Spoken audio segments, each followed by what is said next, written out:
જશુભાઈ રામ રામ રામ રામ ભાઈ તમે પાસે જોરદાર લાગો ભાઈ એક નંબર આઉટફિટ પહેરો ભાઈ તમે વર્રા જો છે વર્રા જો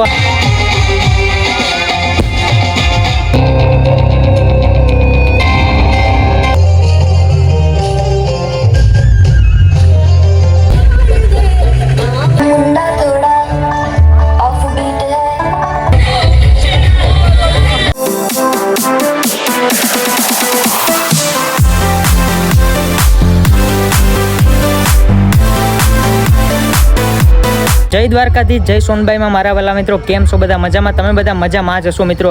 તો મિત્રો સ્વાગત છે ફરીથી આપણા એક નવા વ્લોગમાં અને તમે આગળનો વ્લોગ ના જોયો તો જોઈ આવો મિત્રો એ આપણે થાંભલીવાળો વ્લોગ જે હતો એ બધું આપણે પતાવી દીધું છે અને અત્યારે ફરીથી રાતે ભાઈ 9:30 થઈ ગયા છે અને કુર્તા બુર્તા પહેરીને આમ તમે આવો આઉટફિટ જોઈ લો ભાઈ ખાલી કુર્તા પહેરી લીધા મોજડી બોજી પહેરી લીધી વિશુબેન આગળ જાય છે ઉદયભાઈ ભાઈ ભાઈ શું કયો કુર્તા બુર્તા ઉદયભાઈ પહેરી લીધો હે તો હાલો ભાઈ ફટાફટ આપણે હવે જઈએ અંદર કંઈ માંડવા તો ભાઈ અહીંયા જ છે જો આપણે અહીંયાથી રમવાનું ચાલુ થાય છે હમણાં ચાલુ કરે લોકો 10 વાગે 9:30 થયા અડધી કલાક જેવી વાર લાગશે તો ચાલો ભાઈ ચાલુ થાય એટલે બધાને તમારે મળાવું મિત્ર મંડળ આખું બધા ભાઈઓને આવ્યા છે છોકરા બધાના કુર્તા કેવા પડ્યા ને કેવું છે બધું મળાવું હાલો મિત્રો તમને તો મિત્રો આ મેદાનમાં આપણે જો દાંડિયા રમવાના છે આખું આ મેદાન છે જો ખાલી તમે આખું મેદાન છે આમ આપણે દાંડિયા રાસ ને બધું રાખેલું છે અને ભાઈ જો જશુભાઈ જો ખાલી જશુભાઈ રામ રામ રામ રામ ભાઈ તમે પાસે જોરદાર લાગો ભાઈ એક નંબર આઉટફિટ પહેરો ભાઈ તમે વર્રા જો છે વર્રા જો આનો ભાઈ છે પણ આપણો મિત્ર વરરાજા જેવો જ લાગે હવે તમે ફટાકડા ફૂટે તો છે અરે ભાઈ ડીજે બોલાયું હોય ભાઈ સાહેબ ડીજે બોલાય ભાઈ જશુભાઈ હા ભાઈ બોલો થોડી નાખવાની વાત આવે થોડી નાખવાનું છે અરે ભાઈ વિવેકભાઈ આમ આઉટફિટ ફરી બતાવ દો વિવેકભાઈ કેમ છો ભાઈ જોરદાર ભાઈ કોકનો છે કઈ વાંધો નહીં આપણે મિત્રો જીનો એનો પહેરી લેવાનો હોય તો ભાઈ ડીજે બીજે આમ જો તમે જમાવટ કરી હે ભાઈ તો હવે મજા આવવાની ચાલો ભાઈ આગળ તમને બતાવું ડીજે ચાલુ થાય પછી મિત્રો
મિત્રો દાંડિયા રાસનો પ્રોગ્રામ થયો છે પૂરો અને શું કે ભાઈ મજા આવી મજા મારો તો અવાજ બેસી ગયો પ્રિન્સભાઈ કેવી મજા આવી બહુ મજા આવી ગયો ભાઈ મારો તો અવાજ બેસી ગયો શું કે કેવી મજા આવી મજા જબરી શું કે ભાઈ તમે વિવેકભાઈ કેવી મજા આવી હા તમે રહીમાની ને હેરકા ભાઈ કેવી મજા આવી એક નંબર મારો તો મિત્રો અવાજ બેસી ગયો છે તમને લાગતું હશે ને કેમ કે ગાંગરા આવ્યા ને રેમા આવ્યા મિત્રો આ જો તમે ખાલી જોઈ શકો છો મિત્રો કેવો થઈ ગયો બધાનો જો અત્યારે વાગવામાં થઈ ગયા કેટલા ખબર 1 થઈ ગયા હે હવે હજુ તો સવારમાં ભાઈ વરસ અહીં બેઠો છે 1:30 થયા વરસ અહીં બેઠો મિત્રો જાન લઈને સવારમાં વહેલું કેટલા જવાનું છે 5 વાગે 5 વાગ્યામાં જવાનું છે કુવાનું તો થાય ને લગભગ લાગતું નહીં કેમ કે જો 1 તો વાગી ગયો હે આ બધાને તમે ચહેરા જોઈ શકો છો ફૂલ ફાઇન眩しい光